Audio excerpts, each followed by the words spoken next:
Ivoiriennes, Ivoiriens, Africaines, Africains. Alassane Dramane Ouattara, le satrape reptilien venu de Sendou pour troubler la paix des Ivoiriens et ayant renié notre belle terre, burkinabé de Sendou pour troubler, croit-il, toute l'Afrique avant d'être incessamment dégagé, vient aujourd'hui même de franchir un autre pas irréversible vers sa chute inexorable et fracassante. Alassane Ouattara a coché toutes les cases rouges qui permettent à son régime de remplir toutes les conditions nécessaires pour s'effondrer. Non content d'être entré dans la politique ivoirienne par la division, le sang, la manipulation, à partir de 1989, date à laquelle, grâce à son entre-gens, à travers Mme Dominique Nouvian-Folorou, il s'infiltra dans le sérail du président Houphouët-Boigny, se fit nommer Premier ministre.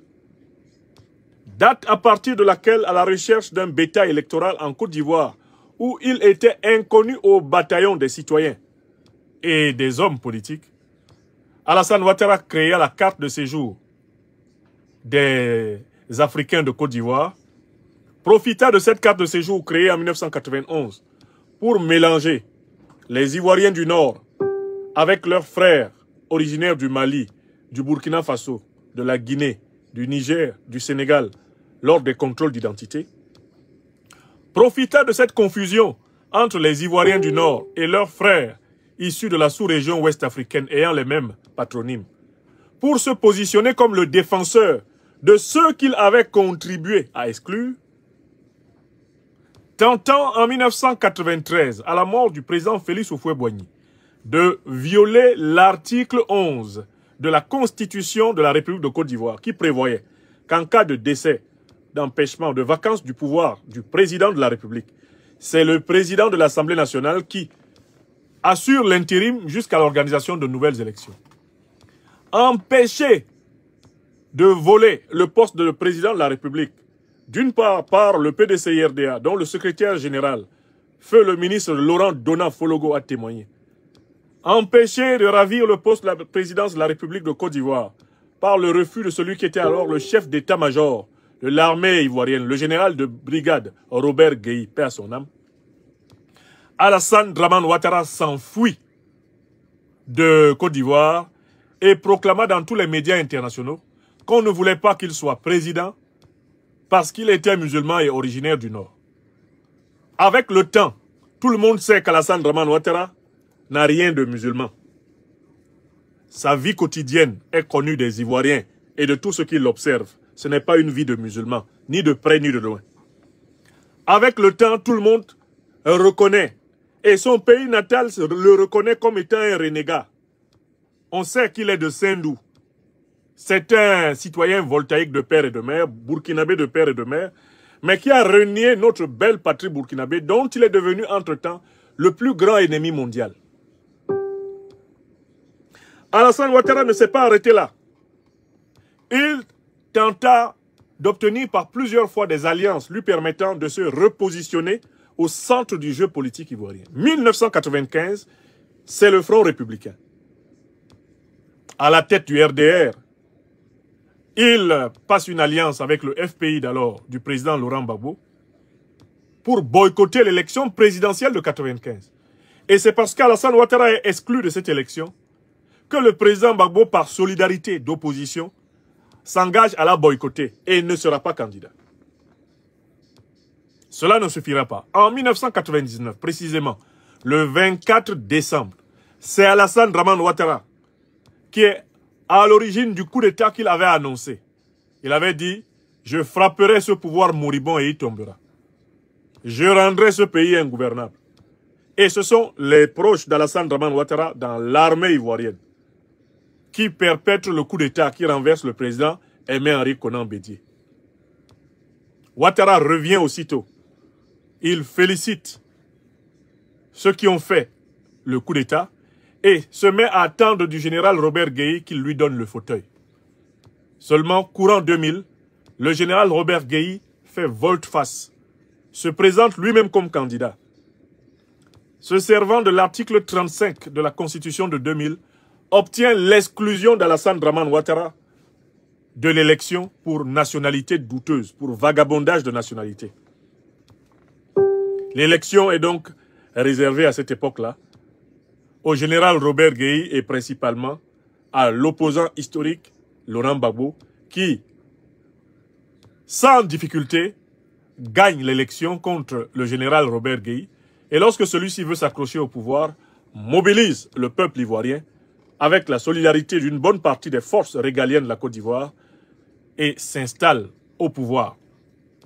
Mais, à partir d'octobre 2000, Alassane Dramane Ouattara tente déjà de renverser Laurent Gbagbo. Il recommence d'une manière plus décisive par le coup d'État de la Mercedes noire, les 6-7 janvier 2001. Ce sont les partisans d'Alassane Dramane Ouattara. Pour être réintégré, il s'allie ainsi au leader du MPCI Force Nouvelle en 2002, en septembre. Le secrétaire général des Forces Nouvelles, Guillaume Kibafori Soro, a depuis lors expliqué qu'il a fait le coup d'État de 2002 pour permettre à Alassane Dramane Ouattara d'être réadmis dans le champ politique ivoirien. C'est Alassane Ouattara qui est le cerveau de la rébellion de 2002. C'est lui qui en est l'instigateur. C'est lui qui en est l'inspirateur. Et c'est lui qui en a été le principal bénéficiaire. Car c'est grâce à cette rébellion que des négociations politiques vont commencer qui vont lui permettre d'obtenir du président Laurent Gbagbo en 2005 à Pretoria la signature d'un décret spécial l'autorisant à titre exceptionnel à être candidat à la présidence de la République de Côte d'Ivoire, à être éligible. 2005, l'accord de Pretoria. En 2005, Ouattara passe un accord politique avec le PDCI-RDA de feu le président, paix à son âme, Aimé-Henri Konan Bédié. C'est le 18 mai 2005 qu'ils vont sceller leur alliance ici à Paris. Et ensemble, ils vont à l'assaut du pouvoir d'État avec donc le RDR de Ouattara Dramane, le PDCI-RDA du président Bédié, les forces nouvelles coordonnées par Guillaume Soro, le soutien de la France, le soutien de l'ONU, cornaqué par la France, et plus largement de cette nébuleuse indigeste qu'on appelle abusivement aujourd'hui la communauté internationale. Voilà comment Alassane Dramane Ouattara finit par s'installer après une crise post-électorale et un épisode de guerre coûtant plus de 3000 morts à la Côte d'Ivoire. Voilà comment il s'installe effectivement à partir du 21 mai 2011 sur le fauteuil de président de la République de Côte d'Ivoire à Yamoussoukro. Il avait commencé en 1989. Il a passé les alliances avec tout le monde et il a craché sur le visage de tous ceux qui, à un moment quelconque de sa trajectoire politique, l'ont aidé. Comptons bien. Il a craché sur le visage du président Houphouët-Boigny, allant même jusqu'à lui arracher une concubine. Ça, c'est un. Il a craché sur le visage du président Aimé-Henri Konan Bédié, allant même jusqu'à le renverser par le coup d'État de 1999. Il a craché sur le visage du président Laurent Gbagbo, celui qui a signé le décret de 2005 pour que Ouattara soit éligible. Alassane Ouattara l'a exclu des listes électorales. Alassane Ouattara ne veut même pas qu'il soit candidat à une élection présidentielle dans son pays.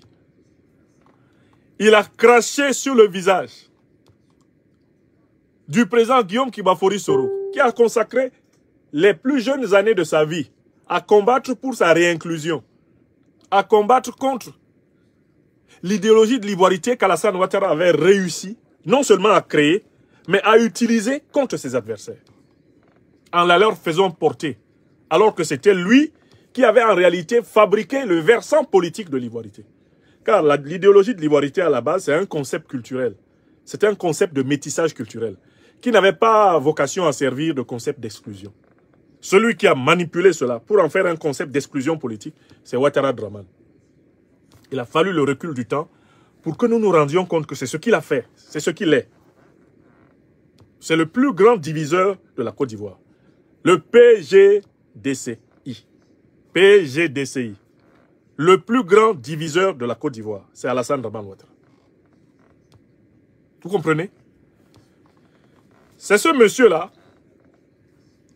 qui aujourd'hui exclut des listes électorales tous ses bienfaiteurs. Le président Laurent Gbagbo exclut des listes électorales tous ses bienfaiteurs, le président Guillaume Soro, qui lui a même versé son propre sang pour sauver Ouattara politiquement. Donc plusieurs camarades sont tombés sur le front pour que Ouattara soit réinclus politiquement en Côte d'Ivoire. Alassane Ouattara l'exclut des listes électorales, l'exclut de l'éligibilité à la présidence. Alassane Ouattara va plus loin.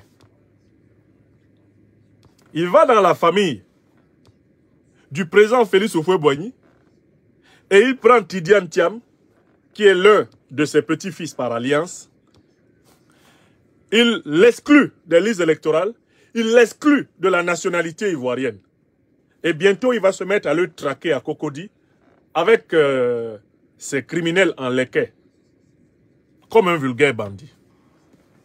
Donc, en fait, Alassane Dramane Ouattara est un Africain de père et de mère voltaïque. Sa femme est une Africaine par adoption. Sinon, elle est de père et de mère français d'Algérie. Dominique Nouvian. Le couple qui est à la tête de la Côte d'Ivoire, là, ce couple n'a aucun de ses parents qui soit originaire de Côte d'Ivoire. Aucun de ses parents.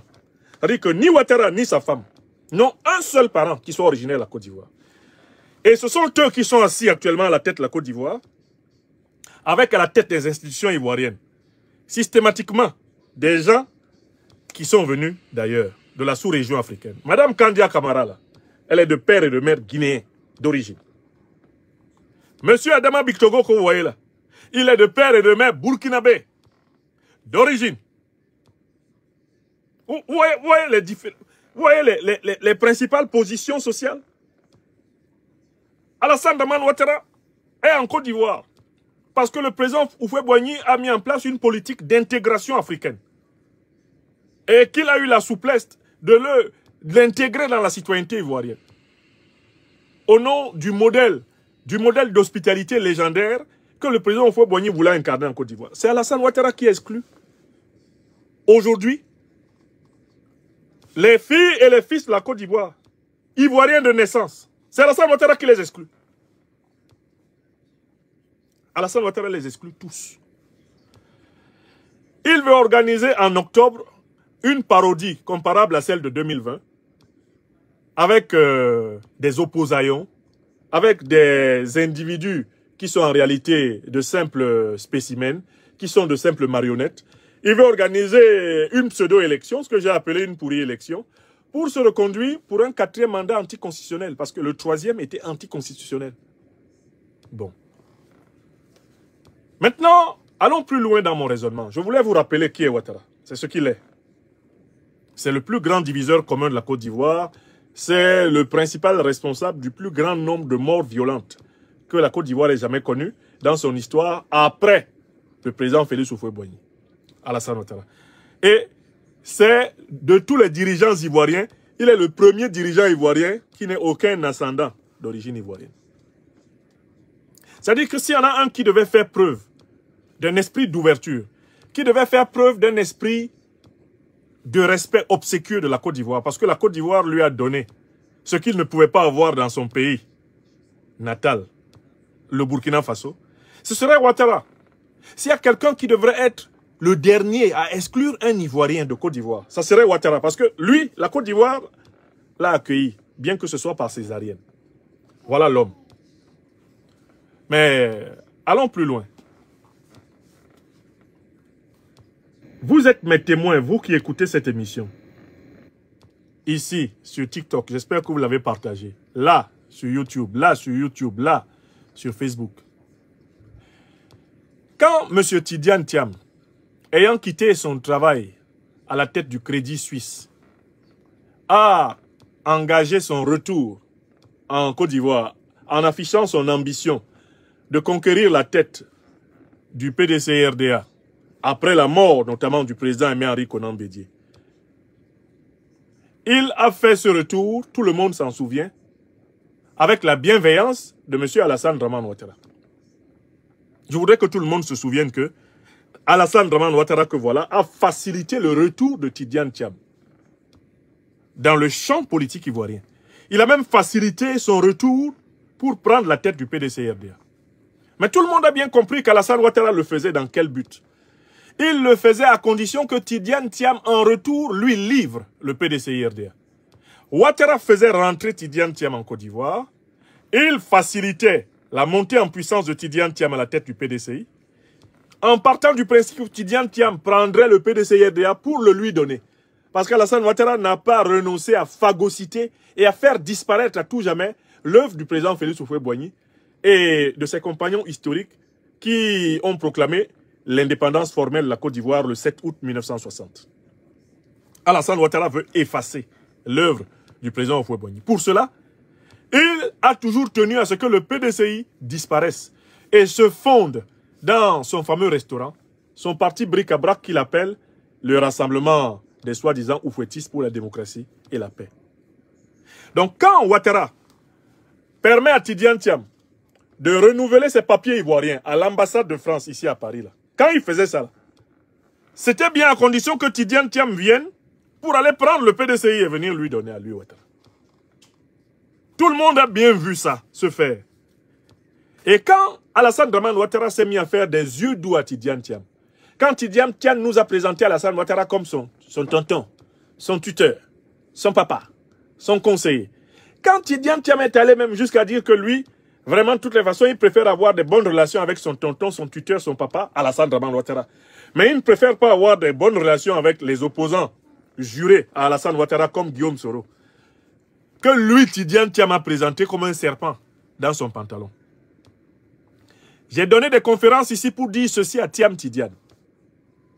Alassane Dramane Ouattara, que vous voyez, est le plus grand danger que vous puissiez courir. Car, par définition, il est ingrat envers ceux qui l'ont aidé. Si tu veux avoir des problèmes avec Alassane Ouattara, il faut lui rendre service. Comme c'est un être diabolique, c'est un être démoniaque. Alassane Dramane Ouattara considère que dès lors qu'un Africain lui a rendu service, la seule chose qu'il puisse faire pour montrer qu'il est le meilleur des Africains de tous les temps, c'est de détruire celui qui lui a rendu service. Parce que quand tu lui as rendu service, cela lui donne l'impression que tu te crois plus puissant que lui. Tu considères qu'il te doit quelque chose. Or, Alassane Ouattara a publiquement dit dans une interview connue sur Jeune Afrique, il a dit « Je ne dois rien à personne, sauf à la France ». La seule entité politique ici-bas dans le monde à laquelle Ouattara reconnaît devoir quelque chose, c'est la France. Puisque le régime néocolonialiste français l'a aidé à arriver au pouvoir et l'a imposé à la tête de la Côte d'Ivoire, y compris par la guerre. Alassane Dramane Ouattara considère que devoir quelque chose au président Houphouët-Boigny, c'est pas normal. Dans sa tête, il se croit supérieur au président Houphouët-Boigny. Devoir quelque chose au président Bédié, c'est pas possible. Dans sa tête, il se croit supérieur au président Bédié. Donc il ne faut pas qu'il soit reconnaissant envers le président Bédié. Devoir quelque chose au président Laurent Gbagbo, non, non, c'est pas possible. Puisque dans sa tête, il se croit supérieur au président Laurent Gbagbo. Devoir quelque chose au président Guillaume Soro dans la tête de Alassane Ouattara, c'est complètement inconcevable. Puisque dans sa tête, il se croit supérieur au président Guillaume Soro. Devoir quelque chose à Tidiane Thiam, qui serait celui qui serait chargé à la limite de lui ramener le PDCI. C'était toujours pour Alassane Ouattara une promesse de punir Tidiane Thiam à un moment en disant « Niamarode, il pense qu'il m'a aidé, il se prend pour quelqu'un d'important, il va voir celui-là. » Tous ceux qui ont aidé Alassane Dramane Ouattara en Afrique noire, Alassane Ouattara n'a pas loupé une seule occasion de les écraser. Alassane Dramane Ouattara n'a pas loupé une seule occasion d'écraser tous ceux qui l'ont aidé. Regardez dans le proche sérail d'Alassane Dramane Ouattara dans le RDR. Allez étudier la manière dont Alassane Ouattara a remercié le professeur Jenny Kobina, Georges. Est-ce que vous savez qu'Alassane Ouattara a été d'une ingratitude monstrueuse envers Georges Jenny Kobina et même ses descendants? Allez voir comment Alassane Dramane Ouattara a remercié ses premiers compagnons du RDR, comme par exemple l'ancien député, l'honorable Mamadou Ben Soumaoro, le député de Bako, le célèbre député de Bako. Allez voir comment Alassane Ouattara a traité Ben Soumaoro, comment il l'a traqué toute sa vie. Allez voir. Hein. Allez voir comment Alassane Ouattara a traité ses compagnons historiques. Mais est-ce qu'il y a eu à la tête du RDR quelqu'un qui a fait disparaître autant de hauts cadres du RDR que Ouattara? Où est-ce qu'il a amené Amadou Gon? J'espère que vous savez qu'il est responsable de la mort d'Amadou Gon. Amadou Gon, une opération cardiaque importante requérait au minimum un an de convalescence. Alassane Ouattara le fait sortir de là, l'intronise brutalement. Il l'intronise comme étant candidat à l'élection présidentielle de 2020. Il sait que le type ne peut pas battre campagne. Il lui demande de venir battre campagne en sachant très bien que son cœur va lâcher.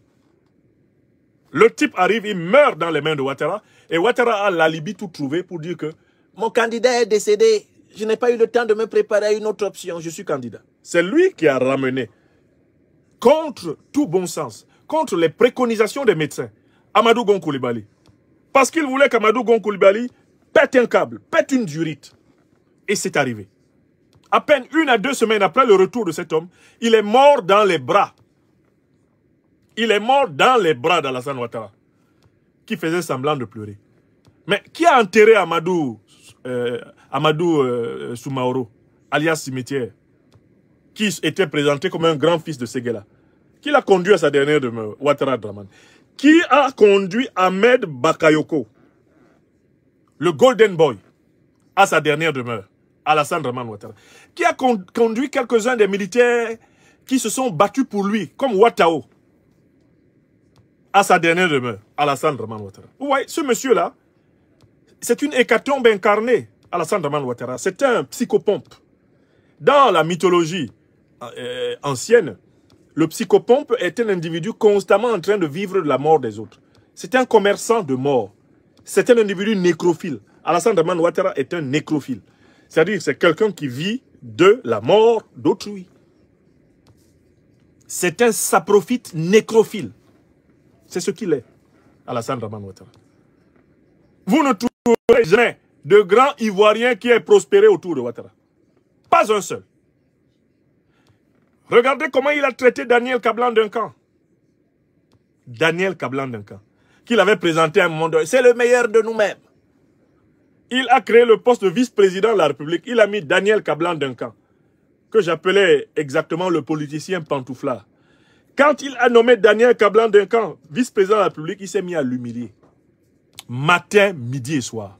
Matin, midi et soir. Le monsieur a démissionné. Jusqu'à aujourd'hui, Kablan Duncan est dégoûté de la politique.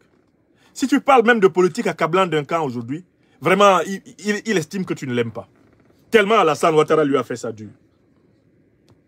Regardez comment Alassane Ouattara a remercié Guillaume Soro. Guillaume Soro qui, dès 2000, se bat dans la maison d'Alassane Draman Ouattara pour protéger Alassane Draman Ouattara, qui est blessé dans la maison d'Alassane Draman Ouattara, qui saigne abondamment, qui est soigné, pensé dans la maison de Ouattara pour le protéger, qui risque pratiquement, qui consacre 10 à 15 années de sa vie à se battre pour que ce type ne soit pas exclu. Vous avez vu ce qu'il lui a fait? Même les maisons que celui qui fit son adversaire d'un temps, le président Gbagbo, lui a octroyé dans le cadre des facilités de la République. Même la maison que le président Laurent Gbagbo a fait attribuer à son premier ministre Guillaume Soro, Alassane Ouattara a arraché. Il a arraché. Il a confisqué les comptes. Il a actionné ses amis français pour arracher les menues économies du président Guillaume Soro à Paris. Des économies insignifiantes, en tout cas extrêmement modestes. Même ça, il a arraché. Voilà l'homme auquel nous avons affaire. Alors, quand ce monsieur-là s'est mis à flatter Tidiane Thiam, je suis sorti ici et vous êtes mes témoins. J'ai dit à Tidiane Thiam, le monsieur-là, nous, on a déjà fait le tour. Tidiane Thiam, ce n'est pas Guillaume Soro qui est un serpent dans votre pantalon. Tidiane Thiam, vous êtes dans la bouche de l'anaconda. Ouattara, c'est un anaconda. Quand il commence à vous appeler mon fils, mon fils, mon fils, c'est que vous êtes en danger de mort. Quand il commence à vous appeler mon fils, mon fils, mon fils, c'est que vous êtes en train de finir comme Ibé. C'est que vous êtes en train de finir comme Ahmed Bakayoko. C'est que vous êtes en train de finir comme Isiaka Ouattara Ouattao. C'est que vous voilà en train de partir comme Jenny Kobina. C'est que vous êtes en train de finir comme Amadou Soumaoro. C'est que vous êtes en train de finir comme Amadou Gon Coulibaly. Quand il vous appelle mon fils, mon fils, mon fils, vous êtes en danger. J'avais dit à Tidiane Thiam, au lieu de snober l'opposition, sachez que votre avenir va dépendre essentiellement de l'union du peuple de Côte d'Ivoire avec l'opposition authentique pour libérer le pays de Ouattara. J'avais prédit, sans risque de me tromper, qu'Alassane Ouattara ne laisserait pas Tidiane Thiam être candidat à l'élection présidentielle de 2025. Je l'ai prédit il y a 1 an. Je retrouverai toutes les vidéos que je vais publier ici. Quand Tidiane Thiam était au sommet de son idylle, quand il était au sommet de sa confiance en Ouattara, quand il pensait pouvoir s'arranger avec Ouattara pour être candidat, et même que Ouattara pourrait avoir l'élégance de le laisser gagner, parce qu'il est un jeune et qu'il est aussi adoubé par les néo-colonialistes occidentaux. J'ai dit, Tidiane Thiam, Ouattara que tu vois là, il n'a pas d'amis, il n'a pas de camarades, il n'a même pas de frères. Car son Dieu, c'est le pouvoir et l'argent. Alassane Ouattara est un adorateur du dieu Moloch. Alassane Ouattara n'a aucune considération pour la vie humaine. Même pas sa propre vie humaine. Quelqu'un qui peut renier le tombeau de ses ancêtres. Quelqu'un qui peut renier père et mère pour l'argent et le pouvoir. La gloriole de ce monde. Toi, tu comptes sur lui, ce monsieur-là. Nous, on le connaît, Tidiane. Je le lui disais. Vous êtes mes amis ici. Est-ce que je n'ai pas dit à Tidiane Thiam qu'Alassane Dramane Ouattara allait se retourner violemment contre lui? Est-ce que je ne lui ai pas dit que c'était une erreur de sa part de se comporter avec une espèce de condescendance, de suffisance envers les opposants exclus? Parce qu'il ne savait pas, Tidiane Thiam, qu'Alassane Ouattara allait le traiter comme il traite Guillaume Soro, comme il traite Laurent Gbagbo. Et ça, il ne savait pas. Tidiane Thiam aujourd'hui là, Wallahi Bilaï Talaï. Lui-même, il est assis dans son canapé en train de se demander si c'est vraiment à lui, Tidiane Thiam, qu'Alassane Ouattara l'a fait. Tidiane Thiam, il est plus étonné que l'étonnement. Et il est en train de vérifier. Le proverbe ivoirien qui dit « Conseil, conseille pas », c'est conséquences qui conseillent. Conseil, conseille pas, c'est conséquences qui conseillent. Je lui avais dit, Monsieur Thiam, ce monsieur-là, il n'a qu'une seule ambition, c'est de faire disparaître tous ceux qui, de près ou de loin, peuvent lui faire ombrage en Côte d'Ivoire. Alassane Ouattara a un projet très simple, hein, c'est démolir toutes les Ivoiriennes ou les Ivoiriens capables de se tenir face à lui. Capables de lui faire concurrence. Ça, dans la tête de c'est un méchant discipliné. Parce que quand tu es méchant là, et que tu n'es pas discipliné, tu risques de faire le bien malgré toi. Non, Alassane Ouattara, lui, n'est pas comme ça. Il est méchant et il est discipliné dans sa méchanceté. C'est-à-dire qu'il est rigoureux, quoi. Vous comprenez? Alassane Ouattara il a directement pactisé avec le diable et il lui obéit systématiquement. Entre deux choix, Alassane Ouattara choisit systématiquement le pire pour l'autre. Et de ce point de vue, l'erreur que beaucoup ont commise, c'est de penser que de temps en temps, Alassane Ouattara est traversé par des éclairs de bonté. Que de temps en temps, il est visité par le Saint-Esprit divin. Non, il n'est jamais visité par le Saint-Esprit divin. Alassane Ouattara est éclairé en permanence par les ténèbres. Et une fois que tu as compris que c'est ce qu'il est, mais tu ne peux plus lui céder une once de crédibilité. Le président Gbagbo a regardé le type. Il dit, je vous ai dit, Alassane Ouattara est un menteur. C'est ce qu'il est. Ce n'est pas une insulte, c'est la description. Tout le monde s'accorde à dire que c'est le plus gros mythomane que la classe politique ivoirienne, peut-être même africaine, n'ait jamais connu.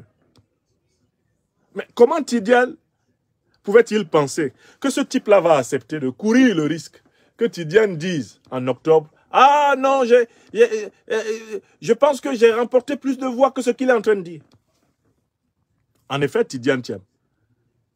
Mais les Ivoiriens le connaissent, au moins, comme un fils de la Côte d'Ivoire.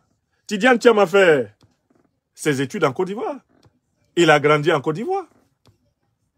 Il a fait le lycée classique avec ses camarades en Côte d'Ivoire, pas Ouattara. Oui. Personne ne peut dire à Tidiane Thiam là, bon, tu n'es pas Ivoirien. Sauf Ouattara qui peut dire ça à quelqu'un. Parce que Ouattara traite Tidiane Thiam comme si lui, il était plus Ivoirien que Tidiane Thiam. La famille de Tidiane Thiam, là, elle a une histoire ivoirienne plus enracinée, plus lointaine que celle de Ouattara.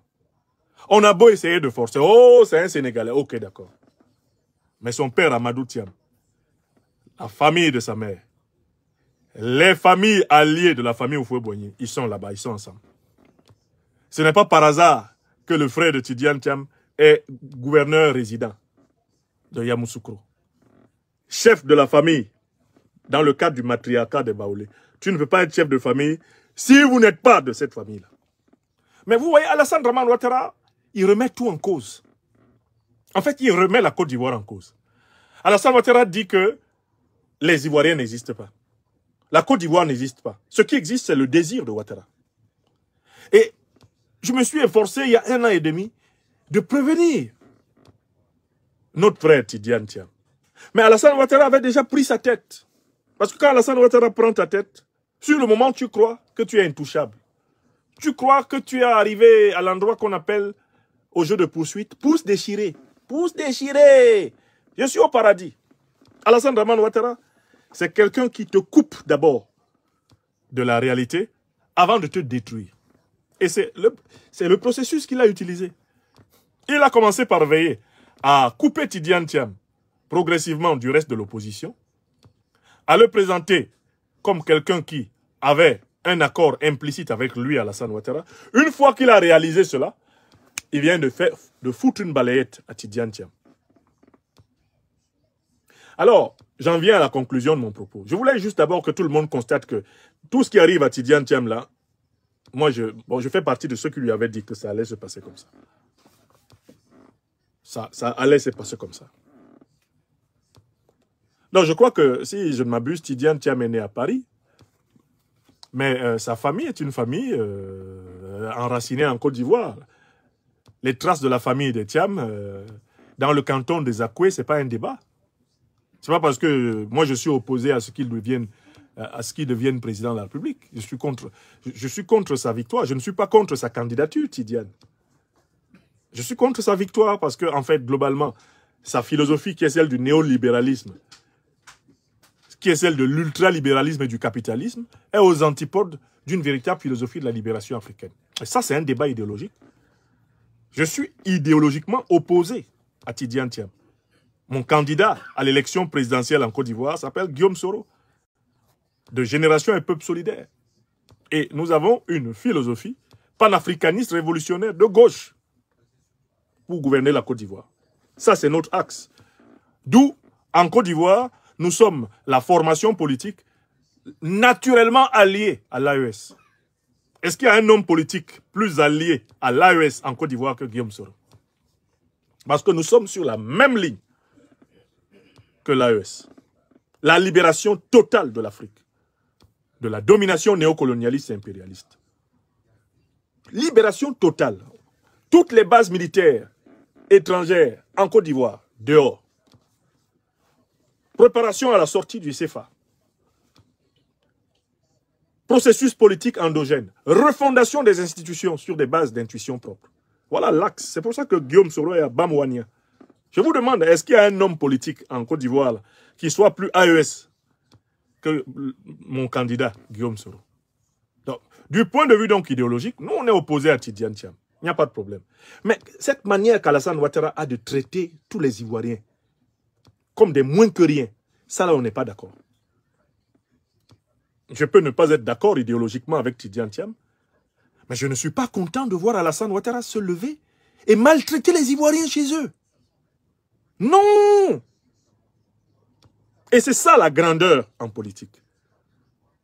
Tu n'es pas un partisan de Tidiane Thiam, mais quand Alassane Ouattara lui arrache sa nationalité ivoirienne, quand Alassane Ouattara efface son nom des listes électorales, comme il l'a fait contre Guillaume Soro, comme il l'a fait contre Laurent Gbagbo, tu dois, en tant qu'ami de la vérité, de la justice, de la solidarité des Africains, tu dois sortir pour dire non. Tu dois sortir pour dire non. Donc, je vois quelqu'un qui pose une question à laquelle je veux répondre. Guillaume Soro est-il devenu panafricaniste? Non, il n'est pas devenu. Il l'a toujours été. Il a grandi dans la maison du panafricanisme et de la gauche ivoirienne. Il faut que vous étudiez l'histoire des idées. Et que vous sachiez que une bonne partie des militants qui constituent la jeunesse du FPI des années 90 et qui constituent aujourd'hui la direction du PPACI, Ce sont des militants qui ont été recommandés et amenés auprès du président Laurent Gbagbo par un certain Guillaume Soro. Allez demander au camarade Damana Pikas qui l'a amené au FPI. Qui l'a amené au président Gbagbo? Allez demander.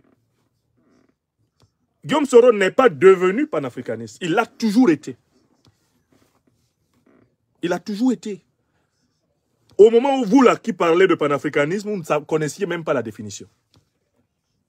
Il y a un livre qui sort bientôt, qui retrace son engagement panafricaniste. Ce n'est pas d'aujourd'hui. Nous, dans les années 90, là, on était dans le panafricanisme syndical. La Fédération estudiantine et scolaire de Côte d'Ivoire des années 90, dont le leader fut à un moment donné le chef Bogota Guillaume Kibafori Soro, c'est une organisation panafricaniste. Et c'est grâce à cela que nous, qui venions du Cameroun, avons pu être accueillis, hébergés en Côte d'Ivoire par les Koné Kamaraté Suleiman, les Guillaume Kibafori Soro. C'est ça le panafricanisme, pas votre bouche que vous battez sur les réseaux sociaux, là, bab, bab, bab. Certains ne sont même jamais sortis de leur pays, ils sont panafricanistes. Il a été président de la Fédération internationale des étudiants d'Afrique francophone. Le Guillaume Soro que vous voyez là. En 97, il était élu l'homme de l'année par la presse ivoirienne. Le Guillaume Soro que vous voyez là. Quand il s'engage aux côtés de Ouattara, parce que Ouattara s'est présenté comme le défenseur des exclus, il le fait de bonne foi. Hein. Parce que moi, j'étais en Côte d'Ivoire à cette époque-là. Il ne l'a pas fait sur la base d'un calcul. Il pensait vraiment qu'Alassane Ouattara incarnait un certain combat contre la discrimination. Mais Alassane Ouattara, il n'a pas trompé qui? Il n'a pas menti à qui? Alassane Ouattara n'a pas trahi qui en Côte d'Ivoire? Voilà Tidiane. On a beau expliquer. N'est-ce pas que Tidiane aussi est tombé dans le piège de Ouattara Draman? Donc, je ferme cette parenthèse. On reviendra pour parler du panafricanisme, pays par pays.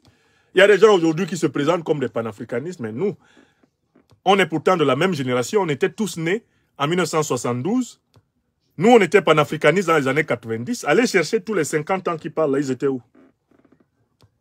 Nous, on était panafricanistes dans le campus du Cameroun, dans les campus de Côte d'Ivoire. Quand nous arrivons dans les campus de Côte d'Ivoire dans les années 90, les Guillaume Soro sont les leaders panafricains du campus. Guillaume Soro que vous voyez là, quand il était secrétaire général de la FESI, il allait du Sénégal jusqu'au Bénin.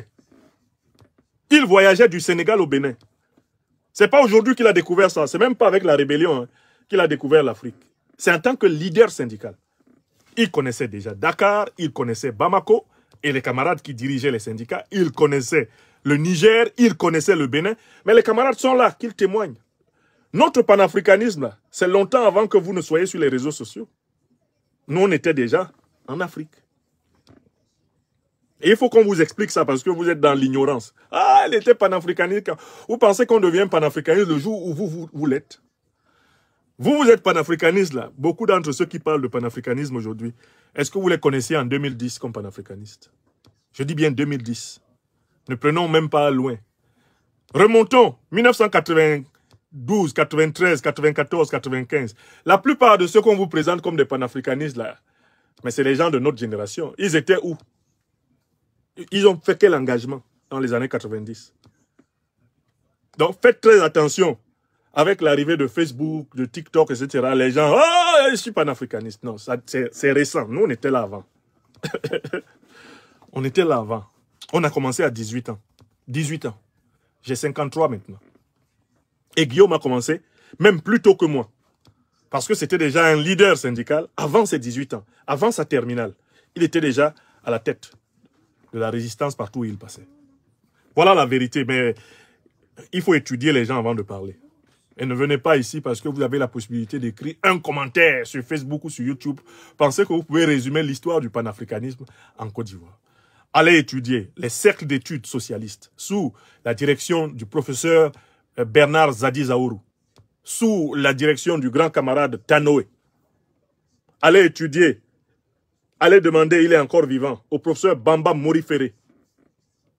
Allez leur demander qui étaient les jeunes gens de la gauche africaine de Côte d'Ivoire. Si le nom de Guillaume Soro manque dans une seule liste, vous revenez me voir.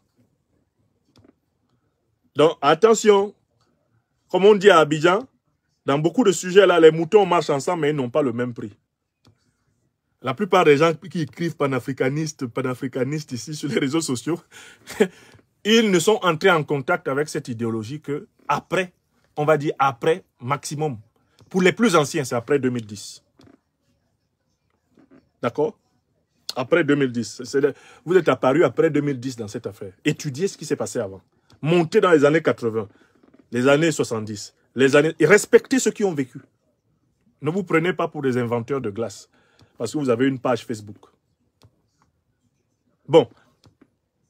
Dans tous les cas, il y a quelque chose qui s'impose en Côte d'Ivoire aujourd'hui. L'exclusion confirmée de Tidiane Thiam des listes électorales, après l'exclusion de Guillaume Soro, après l'exclusion de Laurent Gbagbo, vient indiquer très clairement au peuple de Côte d'Ivoire qu'il n'a pas le choix. Il n'y a pas élection en 2025. Ce n'est pas une élection qui se prépare. C'est ce que j'ai appelé une pour-élection. Le peuple de Côte d'Ivoire n'a pas 36 000 solutions. Il faut qu'il se regroupe autour de son opposition pour se libérer de la dictature de Ouattara. Et je conclue en disant, cette exclusion systématique et totale de l'opposition, en Côte d'Ivoire, elle est le modèle qui a été choisi par le néocolonialisme français et ses alliés africains partout. C'est grâce à ce modèle qu'Oligui Nguema prétend s'être reproduit à la tête de l'État gabonais. Vous avez remarqué ce qu'Oligui Nguema a fait au Gabon? Soutenu par Paris, il a exclu tous les opposants capables de le battre. Il les a d'abord exclus de l'éligibilité. Ensuite, il a organisé sa pour-élection. C'est la méthode que Paul Biya a choisie au Cameroun. Et il faut que les Camerounaises et les Camerounais m'écoutent. Ça fait un moment que je les préviens. Ce qui vient d'arriver à Tidiane, là. J'ai dit à toute l'opposition camerounaise, notamment aux dirigeants des principaux partis de l'opposition, je leur ai dit que Paul Biya, cette fois-ci, ne veut même pas qu'il soit candidat. Le candidat du MRC, Paul Biya ne veut même pas qu'il soit candidat. Il a fabriqué une loi électorale pour l'exclure de la candidature. C'est-à-dire que c'est un mot d'ordre qui a été donné de Paris aux officines de la France-Afrique en Afrique, c'est qu'il faut gagner les élections avant de les organiser. Ce mot d'ordre est donc, pour éviter qu'il y ait des crises électorales et des crises post-électorales, il faut d'abord exclure des élections tous ceux qui peuvent contester la pseudo-victoire du dictateur. Je recommence. Ils se sont entendus sur une chose. Comme ils sont en perte de vitesse, parce qu'ils ont perdu la main sur le Mali, perdu la main sur le Burkina Faso, perdu la main sur le Niger, ils sont en train de dégringoler au Tchad. Ils ont dit, bon, écoutez, à partir de maintenant, même les élections là, on ne laissera même pas quelqu'un qui pourrait contester notre poulain. Quelqu'un qui pourrait contester nos intérêts. On ne le laissera même pas être candidat. Voilà la ligne qui a été choisie. Donc c'est l'exclusion par anticipation. D'abord, les populations sont exclues des listes électorales. Ensuite, les candidats à même de revendiquer une victoire contre le dictateur sont exclus de l'éligibilité. C'est cette méthode qui est en train d'être appliquée dans mon pays natal, le Cameroun. Et il y a des gens qui continuent à dire qu'ils s'en vont à l'élection. On leur a donné tous les indices qu'ils sont exclus de la candidature. Ils n'ont pas compris. Et ils retardent le moment de la prise de conscience de la nécessité de se mobiliser tous ensemble pour remettre à plat le système et réorganiser dans des conditions équitables la compétition. Au Cameroun, là, Paul Biya ne veut même pas que ses principaux opposants soient candidats. Il a décidé de choisir des mingris, des chochoros, des petits candidaillons, des petites marionnettes dans la poussière de partis d'opposition qu'il a lui-même fabriqué. Et il a décidé d'exclure tout candidat capable de dire « je crois que j'ai gagné ». C'est la ligne directrice qui a été appliquée sous nos yeux au Gabon. C'est cette ligne qui va être appliquée par Ouattara en Côte d'Ivoire. C'est cette ligne qui va être appliquée par Biya au Cameroun. L'exclusion systématique et anticipée de tous les candidats de l'opposition susceptibles de revendiquer une victoire. Voilà pourquoi il faut, nous aussi, de la résistance africaine, anticiper sur cette anticipation et engager dès maintenant les actions convergentes de mobilisation pour un changement de système politique. Voilà ce que moi j'ai expliqué dans mon pays natal, le Cameroun. Il y a un groupuscule d'individus mal appris, mal avisés, qui se sont jetés sur moi sur les réseaux sociaux pour m'agonir de tous les noms d'oiseaux et qui sont en train de rejoindre cette réalité par petites grappes, par des déclarations contournées. On les entend maintenant dire « Ah, c'est pas une élection qui se prépare. On n'a même pas de liste électorale au Cameroun. Hein? C'est pas une élection. Ça s'appelle pas une élection. Il faut qu'on aille à la mobilisation. » Mais c'est ce que moi j'ai dit, c'est ce que j'ai appelé le plan B. Le plan B, là, il s'impose partout.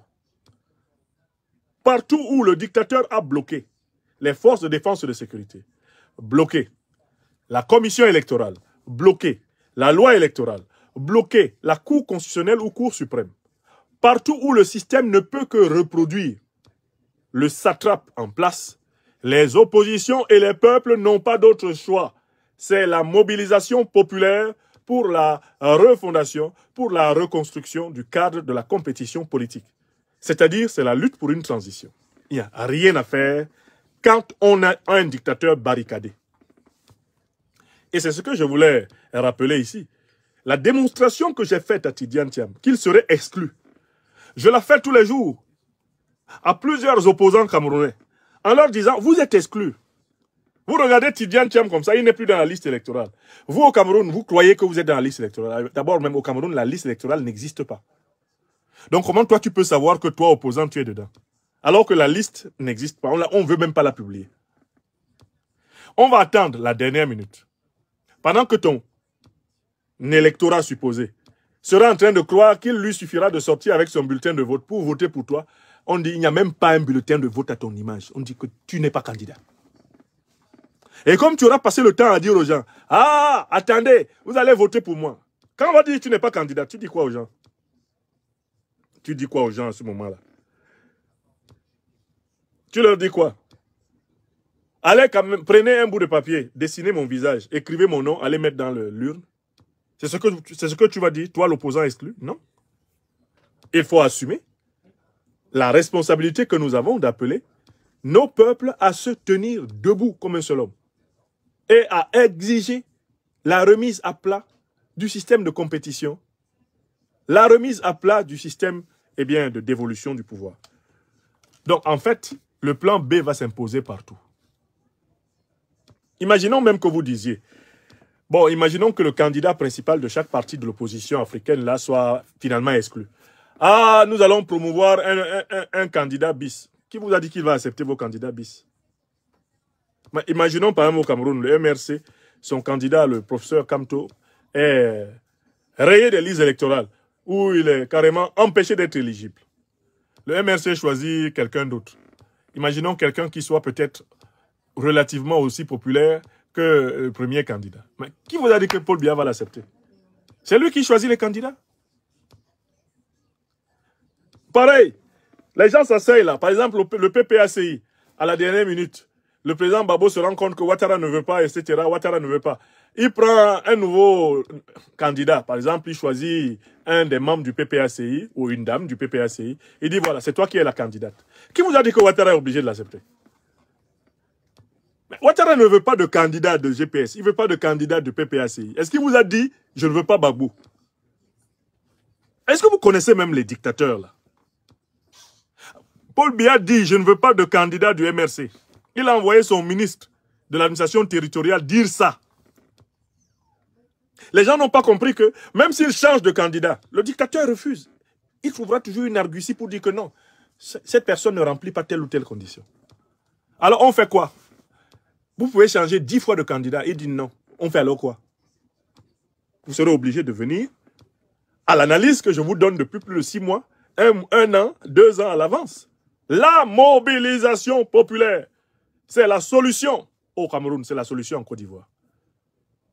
Il faut faire bouger les satrapes. Il faut que les peuples, les oppositions unies, entrent en lutte.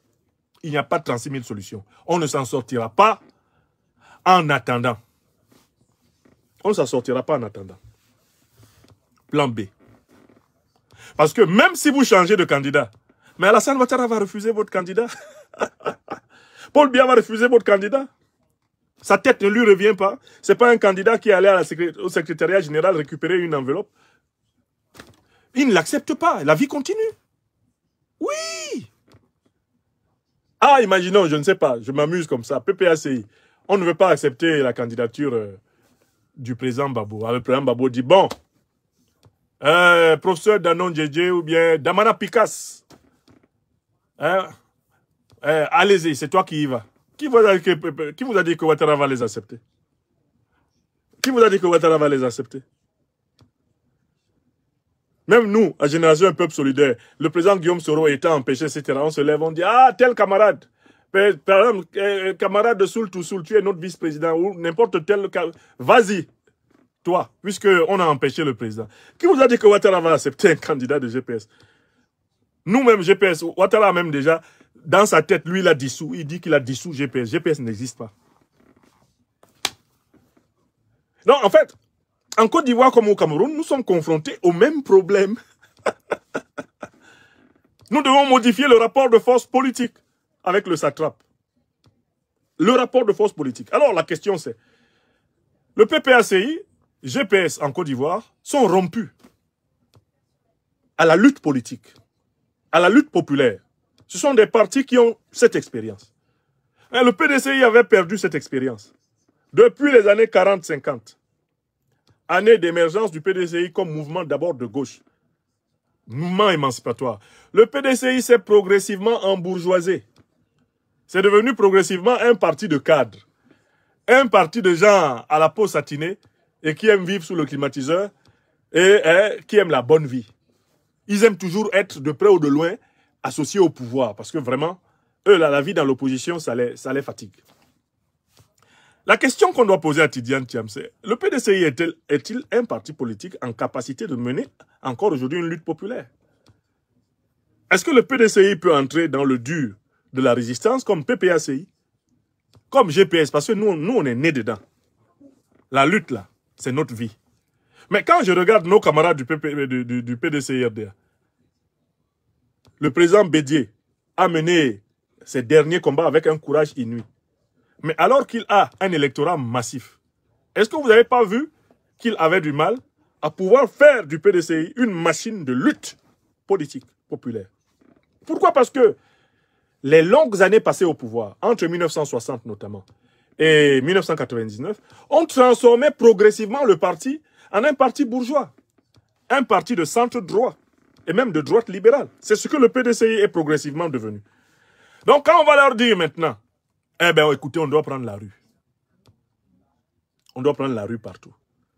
Est-ce qu'ils auront le courage de risquer leur position bourgeoise pour s'associer à GPS, au PPACI et faire face à Ouattara? Voilà la grande question qui est posée ce soir au PDCI-RDA. Et il va falloir voir la qualité des déclarations des dirigeants. Est-ce que le PDCI va retrouver ses fondamentaux des années 50-60? Ces fondamentaux qui lui ont permis d'être le parti de l'indépendance formelle de la Côte d'Ivoire. Est-ce que le PDCI va-t-il les retrouver?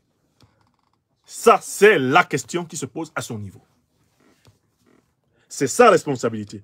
Mais moi, j'espère que M. Tidiane Thiam a bien compris qu'il n'y a rien à espérer de Alassane Ouattara. Et qu'il va désormais faire le deuil du moindre espoir qu'Alassane Ouattara lui arrange sa carrière politique en Côte d'Ivoire. Alassane Ouattara a un seul projet pour Tidiane Thiam, c'est le voir entre 6 planches de tout son long.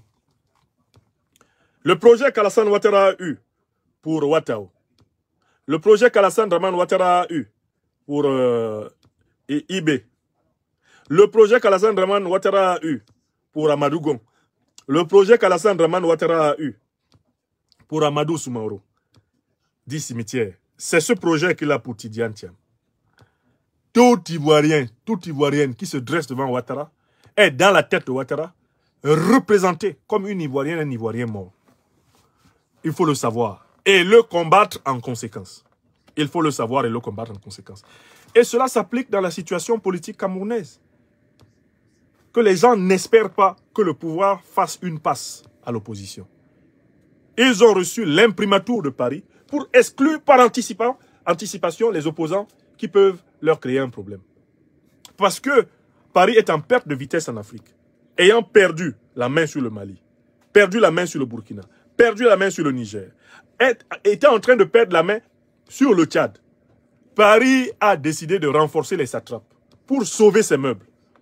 Et ce changement, on l'a vu déjà à partir de 2021, pour imposer la succession dynastique du fils d'Idriss Déby à la tête du Tchad. Mais on le voit sous une forme nouvelle, sous une forme encore plus feutrée au Gabon, en 2025, avec la pourrilection d'Oligui Nguema. Il y aura une pourrilection au Cameroun si nous, peuple camerounais, nous ne faisons rien. Il y aura une pourrilection en Côte d'Ivoire si nous, peuple ivoirien, nous ne faisons rien. Voilà la vérité. Et je me désole d'avoir eu raison. Je me désole d'avoir exactement prédit ce qui allait arriver à Tidiane Thiam. Je me désole ici de lui avoir dit Alassane Ouattara va vous exclure, non seulement des listes électorales, il va vous exclure de l'éligibilité. Maintenant, Alassane Ouattara va chercher à exiler Tidiane Thiam de Côte d'Ivoire. Parce qu'une fois qu'il t'a fait ça, qu'est-ce qu'il fait Alassane Dramane Ouattara? Il commence à menacer ta vie. Une fois qu'il t'a disqualifié dans son pseudo-droit, Alassane Ouattara s'intéresse à ta vie. Donc aujourd'hui, Tidiane Thiam est clairement en danger de mort en Côte d'Ivoire. Dites-lui que c'est ce que je lui ai dit. Parce que apparemment, il n'a pas étudié le cours de ouattarologie avant de rentrer. Il aurait dû venir suivre un module de ouattarologie chez un spécialiste avant de rentrer là-bas en Côte d'Ivoire. Nous, Alassane Dramane Ouattara, je te vous dis que je me promène en vélo dans son cerveau. Je me promène à vélo. C'est pas hasard si je suis l'un des meilleurs imitateurs de Ouattara. C'est parce que je me promène à vélo dans son cerveau. Je peux projeter sur 5, 10, 20 ans les idées de Ouattara. J'ai eu le temps d'étudier la bête. Et je la combats. Je m'efforce de la combattre avec discipline. Parce qu'Alassane Ouattara, il ne faut jamais commettre l'erreur, de lui faire la passe. Si tu lui as fait la passe, tu vas regretter. Tu vas regretter de lui avoir fait la passe. C'est son comme ça qui est là, hein? Alassane Dramane Ouattara. Voilà mes chers amis, ce que je voulais partager avec vous. La première chose, abonnez-vous à cette page, cliquez sur le bouton s'abonner qui s'affiche juste en bas. Et la deuxième chose, cliquez sur la cloche de notification pour ne rater aucune des vidéos que je publie ici très régulièrement. Retrouvez KDV Africa sur YouTube, Facebook, TikTok.